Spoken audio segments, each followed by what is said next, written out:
welcome back to Dangerville, and I'm Alastair, and I'm just here today to have a nice casual talk with you specifically, about this new trailer description that's been leaked regarding Godzilla vs. Kong. Now, for some reason, this leak has become quite popular in the community. I think it's because it sounds quite promising. You know, when I was reading it for the first time, I was like, wow, this does actually sound like it could be real. Starts off with the Warner Brothers and Legendary, logos, followed by debris and ash and everything. And it's like, yeah, you've watched the other films. Great, you know how it starts. Music from the parachute scene of 2014 plays in the background. Unlikely, but I was still, maybe they are just trying to make it more atmospheric. Fair enough, whatever. Starts off with soldiers running through a jungle, then more soldiers start running through a smoky city. It's just the kind of thing that anyone can guess. But yeah, that's probably going to be in the film.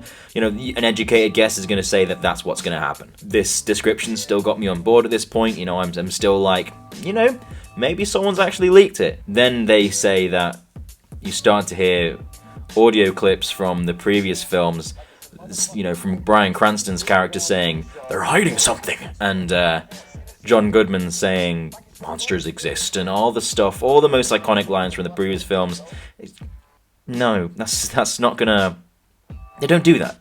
They're absolutely not going to just have clips from their previous films act as a storytelling mechanism for their new film. So they're not going to just start using lines from the previous movies for no reason. They will have lines from the new movies to emphasize the story that is about to be told. Natives of Skull Island appear, including Firefish from Deadpool 2 as one of them.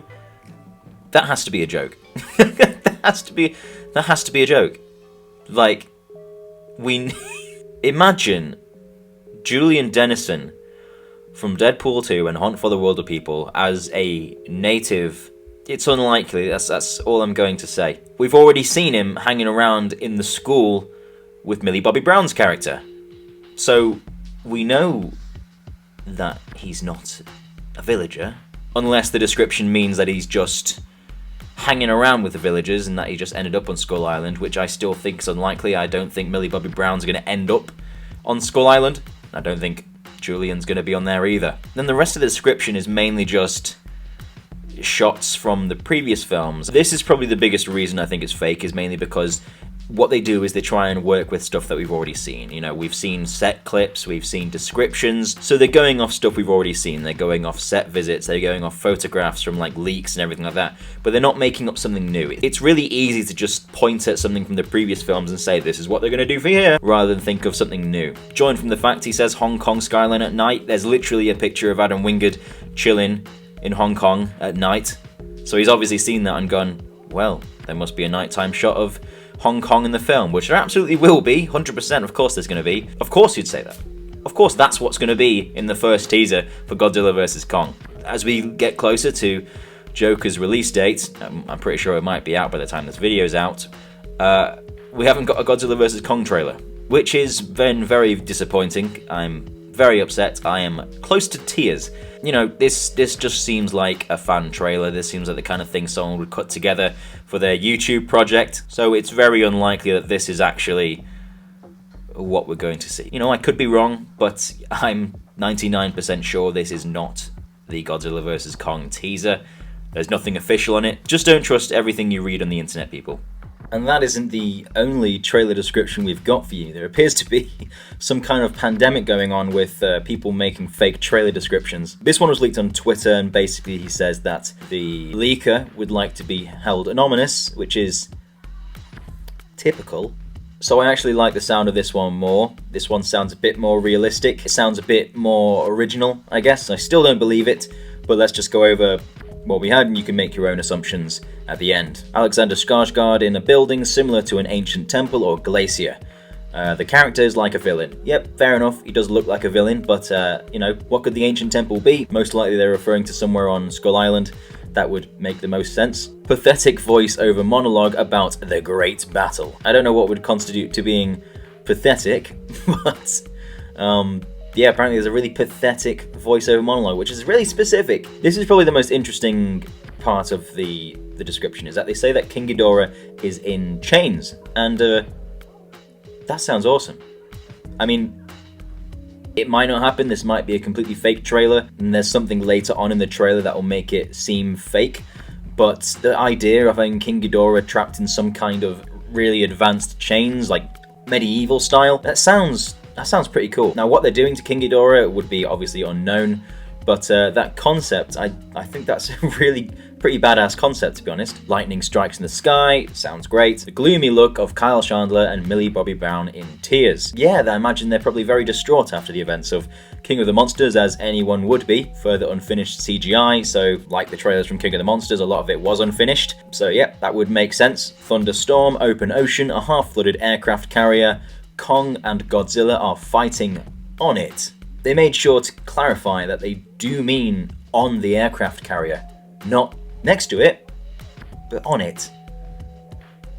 Now that's a no-no. Unless it's the biggest aircraft carrier anyone's ever seen, Godzilla's not going to fit on there. Whilst that does sound like a pretty cool idea, it sounds like it'd be a level on like Super Smash Bros or something, it's unlikely. I don't know how they'd even make that for the film.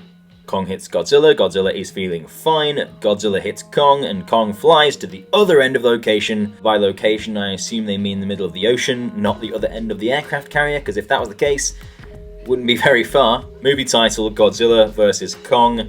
Good stuff. Now this one is a little bit harder for me to confirm, because it sounds a bit more original. It doesn't sound as easy as the other one to guess. So I'm going to say about 75% chance of it not being real. The person making the post continued to clarify certain things, like Kong was on the right side and Godzilla was on the left, and that the ship is tilting under the water. So it's the kind of things like that that make you believe a trailer description. It's very specific. It sounds interesting. That would be a pretty cool first teaser.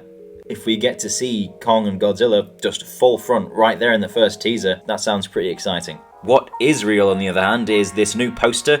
There seems to be a European marketing expo going on right now, and they've got a Godzilla section there, and there's nothing really new. They've got the same poster from Godzilla vs. Kong that we've seen before, but we do actually have the poster without the text on it. And you can see Kong's lovely beard. I mean, he looks pretty awesome. He does look a bit Yeti-like from the picture. I hope that's just the angle, and he does still retain the more ape-like features, but in this he looks quite Yeti-like. I don't know if it's just me, but I see that. But now I'd like to do something a bit different that we've not actually done on the channel before. Hello, and welcome back to my bedroom. We're going to do something a bit different today. We're going to unbox a figure. This King Ghidorah figure, in fact. Yes, it's the SH MonsterArts Godzilla King of the Monsters King Ghidorah. But there's something a bit weird about this figure. I can't quite put my finger on it. Let's just give it, turn around, and something look a bit funny to you. Yes, so I got this imported from China, and basically what this is it's a bootleg version of the Showa Ghidorah that they've advertised as the Godzilla King of the Monsters King Ghidorah. I obviously knew that beforehand. I'm not an idiot. I was very curious to see how the quality of this thing held up, because a lot of people beforehand said that it smelled a lot of paint, like to the point where you could get high off it. And, you know, I guess we'll find out in a second. But apparently it's actually not that bad for the amount of money it cost. Firstly, let's look at the packaging. You've obviously got this thing at the top, which says Legend Creation. As far as I know, they are the company that made the actual bootleg. Although they do slap the name SH MonsterArts all over the packaging, which I guess is kind of what it is. King Ghidorah on the back again. You've still got more pictures of the figure that's not this, and then you've got King Ghidorah and more pictures. Pretty good. I mean, I was pretty much, when I first saw this thing, I was quite surprised about how big the actual box was anyway, and how big the figure was. Right, enough talking, let's get to unboxing. I've already cut the sellotape, so I didn't have to worry about that, unless there's going to be much more sellotape inside this thing, which I really hope there isn't, because I haven't got my scissors. Let's pull this out of here.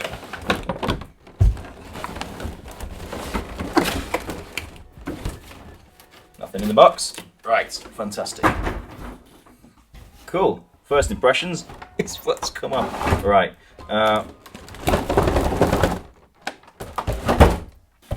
What's this first? We've got We've got a stand. Oh, cool. I really didn't look up anything about this beforehand, apart from seeing some of the pictures people were posting on Instagram, which made it very curious. There we are. Apologies for the excruciating noise.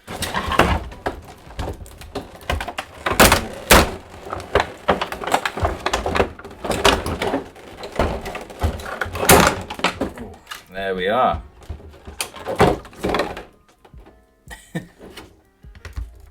Wow, it's actually is pretty big. Does it smell of paint? No, actually. I mean, it just smells like a new figure. Missing a bottom jaw. Hopefully that's actually in the packaging, and it's not just missing that because they forgot to mold it. Got both the wings and his foot's down there, so let's just spend a second reattaching that. Right. I can't find his bottom jaw. I'm going to assume they just forgot to put it on. You know, this is a second figure that has a defect that I've got. I've got another 1985 Godzilla figure that has two right hands, which is a bit of annoying. I'm not very lucky with these things. Right, let's stick the wings on. Give me 1 second. Right, there we are. There's our not SH MonsterArts King Ghidorah. Managed to get the foot on with a lot of pressure. Right.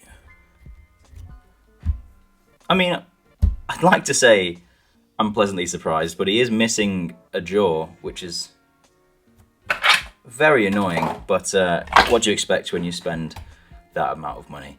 The articulation, you know, it's on par with an SH MonsterArts figure. I mean, it feels weighty. It feels much nicer than I actually thought it would feel. I'm assuming it's not as high quality plastic as what you'll find in the actual SH MonsterArts figures, but I gotta say, I mean, it's doing its job. You've got full articulation in the neck, you've got mouth movement, plenty of articulation actually. Wings, they flap. Tails have full range of motion, much like the heads. Legs as well, you've got a ball point on the knee, keeps it rotating. I mean, it isn't as yellow as, you know, King Ghidorah should be. It's a bit more beige. I mean, it is, yeah, still very detailed. It looks like an SH MonsterArts figure. It feels like an SH MonsterArts figure. So once this is on, it actually rotates. Okay, let's plop you on there. It doesn't stay there, it just kind of sits on it. Not very well, actually. Wow, I mean, look at that. I mean, it feels like it could fall over at any point. I might be doing something wrong. I haven't checked any instructions, but he stays up. It actually looks like it's flying. I mean, I don't know. I don't really have anything else to say about it. I mean, it's done a pretty good job. I'm pretty happy. It's a pretty nice, substantial figure that I can definitely add to my collection. My other King Ghidorah figure I've had for about 15 years. His head's gone, so I guess it's just a common fault with the King Ghidorah figures to just be missing a head, I guess. Here's a comparison against King of the Monsters Godzilla, an actual SH MonsterArts figure this time. But yeah, I hope you like my unboxing, and I hope you like this figure. It's actually pretty good, and it's a nice thing to add to my collection. Hello, and welcome back to my face. If you like this video, please give it a thumbs up. It helps us out a lot. And if you want to see more of my face for some reason, then subscribe and hit that notification button so you don't miss out on any content when it releases. I've been Alastair from Dangerville, and we will see you in the next one.